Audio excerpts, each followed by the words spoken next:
Fala galera, hoje estamos aqui no mais um Pode Pensar, para dialogar e pensar com você um pouco sobre algumas propostas da vida. Essa é a nossa ideia, falar de coisas corriqueiras que a gente está sempre passando e que a gente precisa entender um pouco mais. Então hoje a gente está com o nosso convidado, Fernando Barcelos, aqui, Tudo bom? Nosso brother e amigo. Eu vou precisar que você se apresente um pouquinho depois para a galera te conhecer, né? Você vai estar sempre construindo com a gente esse caminho também, junto com o Davidson Baraúna e outros amigos que a gente vai estar construindo, Pode Pensar, né? Então, galera, hoje o Pode Pensar é sobre ego.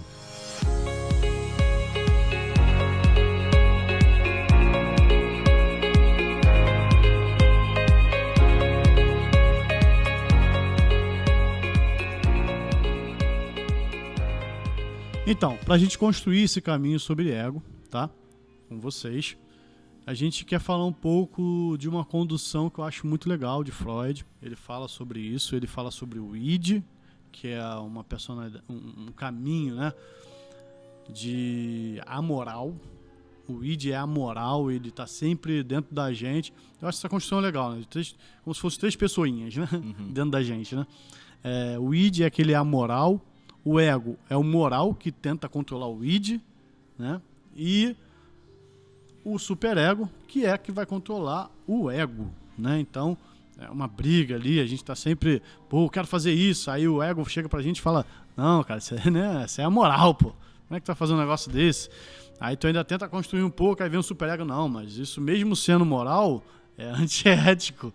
Não é legal que você faça isso nem nesse momento agora, você pode fazer depois. Você não tá em família, você não tá entre amigos, você não tá isso. Então aquela busca, aquela briga toda que a gente vive aqui dentro da consciência, né, dentro da gente, às vezes no inconsciente também, tem essa briga toda. O id, ele é a busca do prazer, ele só quer saber de prazer. É prazer em cima de prazer. O ego e o superego, que é o que a gente vai falar aqui do ego. Então, Fernando, se apresente aí pra galera e vamos decorrer esse assunto. Bom, eu sou o Fernando Barcelos, sou formado em teologia, em literatura, mestre em teologia pela PUC e doutorando em literatura pela PUC. E sou servo do Senhor. Sou pastor batista, estamos caminhando aí na nossa comunidade de fé com bastante desejo de servir ao Senhor. Esse tema é fantástico porque a gente hoje vive a geração do ego, né? Ou talvez a geração da hipervalorização do ego. Então, quando Freud faz essa distinção entre o instinto, o ego e o superego, ou seja, aquele nível onde a consciência ela é mais densa, né? Essa identificação do ser é mais denso, a gente percebe na nossa sociedade que nós estamos vivendo um autocentramento do ego. E isso tem reflexos tanto na nossa vida cotidiana, na nossa vida prática, né, do dia a dia, como na nossa caminhada de fé. Hoje, se a gente fala do ego, muito especificamente do ego, como essa mediação entre o instinto e o superego, Freud vai usar um exemplo dizendo que é como se fosse um homem a cavalo, onde ele conduz as forças do cavalo pela sua própria força. E aí ele adianta, olha, mas ele não pode se valer apenas da sua própria força, ele tem que usar a força do cavalo. Então o ego, ele é um mediador, ele é aquele elemento no interior do ser humano que faz mediação entre as forças, quer do instinto, quer da razão. Ego também pode ser identificado pela tradição filosófica como identidade. Então a identidade, a formação, a gente fica falando de ego, mas se a gente for colocar dentro de um circuito filosófico, Descartes vai estabelecer o penso, logo existo, cogitum ergo sum, como essa formação da identidade do homem. Então, a partir daí, dessa valorização da identidade, a gente pode dizer que a nossa sociedade é a sociedade da hipervalorização da identidade, ou hipervalorização do eu. E eu acho que o problema está aí, né? O problema não está no ego em si, né? Ele é necessário, é bom que tenha, né? Mas é quando vira ego, tudo que é valorizado demais dentro da gente, e a gente constrói esse caminho e fica egocêntrico. Isso. Vira um egoísta, né? Vira alguém que... Os ismos na vida é horrível, né? Acho que você faz de letra, você sabe disso. Então, quando a gente consegue botar ele no lugar dele, eu acho que essa é a nossa dificuldade hoje, porque a briga de muitas vozes, tanta gente falando, tanta coisa. Você comenta, bota um texto, tem 10 professores, 20 mil professores que nunca estudaram aquilo, mas que sabem falar. Sim. Né? Então, e aí se você tiver a briga pelo desejo de hipervalorizar isso, aí fica aquelas discussões desenfreadas. Hoje a gente perde até, olha que engraçado, a gente perde até o texto em detrimento só dos comentários. Verdade. É mais engraçado os comentários do que a briga pelo texto. Porque é vaidade em cima de vaidade, ego em cima de ego, querendo só imputar no outro, né? Em vez de viver num caminho mais construtivo. Porque entre a identidade e a realidade, a gente é mediado. A identidade e a realidade existe ou é mediada, é cortada, é atravessada pelo outro. Então, a vida ela não está na dinâmica da identidade e do real. Ela tem um atravessamento. Quando há um atravessamento do outro, o outro determina muito do que o real se apresenta a mim. Então, o ego que não valoriza o outro, e até tem uma brincadeira na filosofia rabínica, né, do Martin Buber, o eu e o outro, ou seja, o ego e o atravessamento. O ego e aquilo que media o ego e o atravessamento do que media o real. O que media o real é o outro. O egocentrismo ou o autocentramento do ego é a desvalorização do outro. E quando a gente olha com o olhar, né, sobretudo da espiritualidade cristã, o outro é a determinação do real. O Martin porque vai até Deus falar da coisificação, né? Porque Deus é o totalmente outro. Ou seja, é aquilo que atravessa o meu real. Quando o Deus criou, né, o Jardim das Delícias, colocou lá Adão e Eva, ele atravessava a realidade. Porque todos os dias ele ia lá ter com eles. Né? Ou seja, para além daquilo que existe como ambiente das satisfações... E isso não feria seu ego. Isso não podia ferir o ego. Isso tornava o ego, ou seja, a identidade do homem, o que o homem era, imagem e semelhança desse atravessamento, desse outro. Cara, você falou... Sim, vou pedir para você continuar. Mas você falou de Martin, eu gosto muito dessa tradução dele, do eu, tu, eu, isso. Que eu acho que acontece muito hoje isso, acho que essa coisificação das pessoas, essa supervalorização das coisas, né? Essa inversão, eu acho que é um distúrbio do ego. Sim. Essa inversão. E eu gosto muito desse teórico demais e queria que você falasse também depois um pouco disso. Dessa essa troca, sabe? A gente está amando tanto coisas e esquecendo pessoas, né? Hoje em dia o mundo pet aumentou demais nesse atravessamento também. Não que a gente não deva amar os animais, deve amar sim bastante, mas o ser humano tá assim, mano, não tá, sabe? A gente não pode descartar o ser humano, não quero mais ter amigo, mais ninguém, eu só quero ter meus bens, meu animalzinho e acabou o mundo pra mim. Acho que não é esse caminho, né? O outro, ele dá essa dimensão, ou ele cinde da realidade do ego uma visão apenas de si. Ele estabelece um outro universo de significação para além do eu.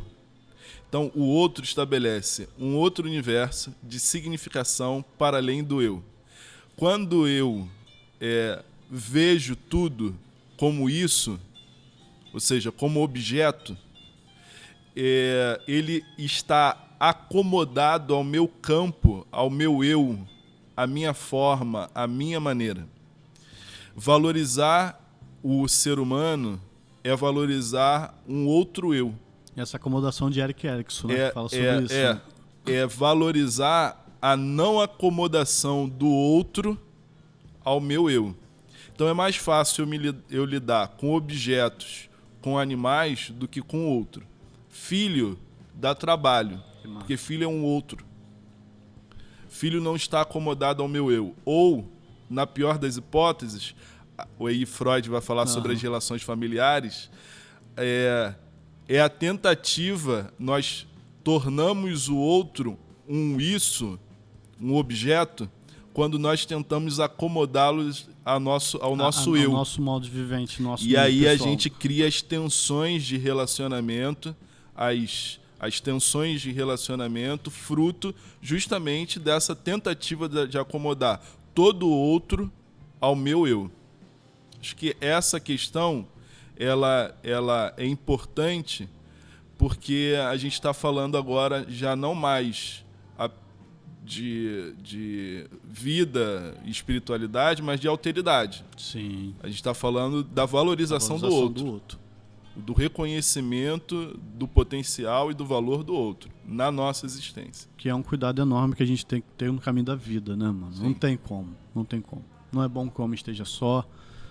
Não dá pra gente atravessar essa vida sem o outro. Eu acho que o que valida também a nossa fé é o outro, quem valida a gente. Eu ouvi isso há pouco tempo.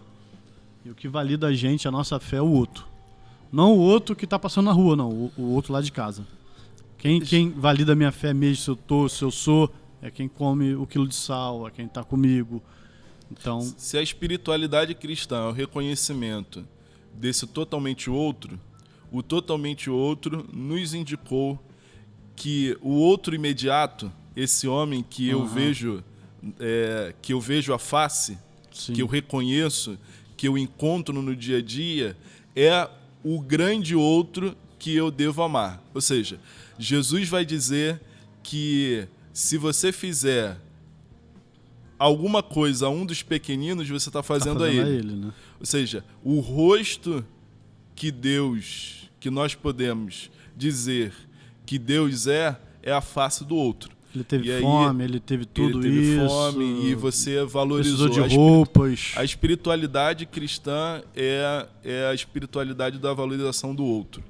Do outro como o caminho, a via pela qual o grande outro é alcançado.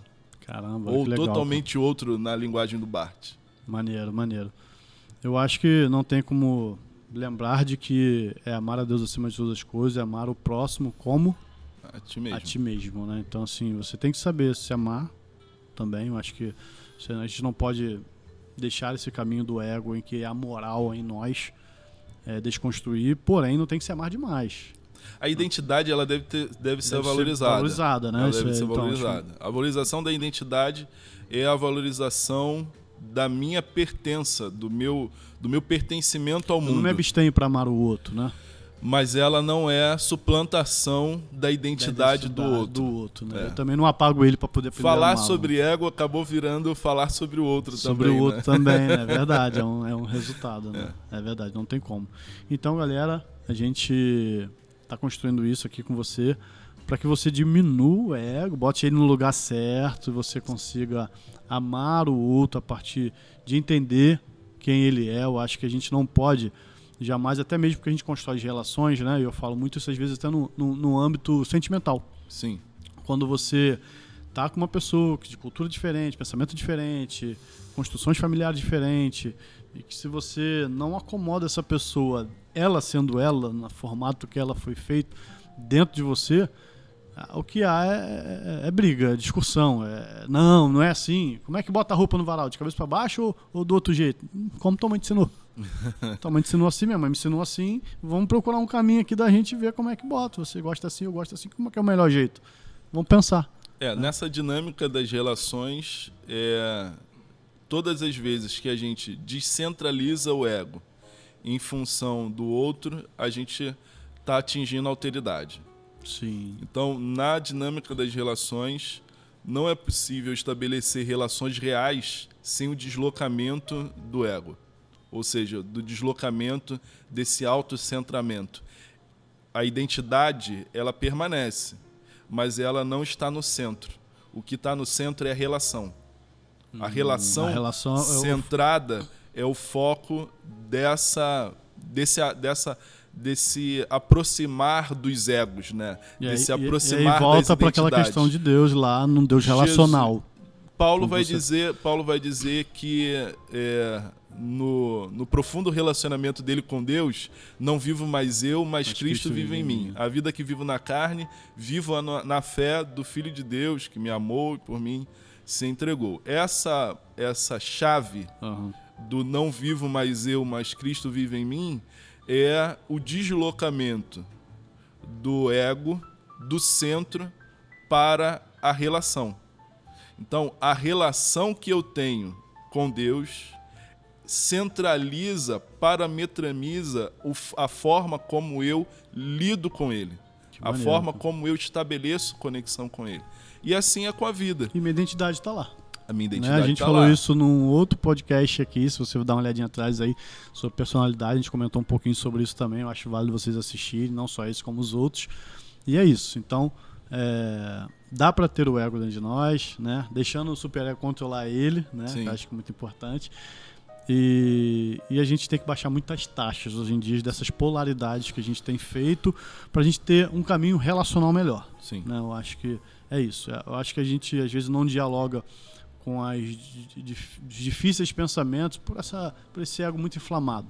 Sim. Né? De não aprender a ouvir o outro, de dar liberdade do outro ser quem ele é. A gente não pode mudar ninguém, né? A gente não convence ninguém, acho que não é obra do nosso destino. A gente não convence de pecado, de justiça, nada disso.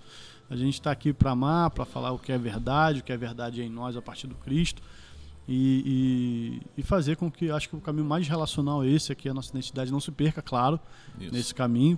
Né? Eu sempre falo uma coisa, Fernando, que acho que eu penso muito sobre isso.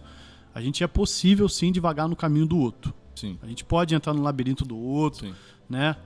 Mas a gente nunca pode deixar de desatar a corda que está em Cristo. Sim.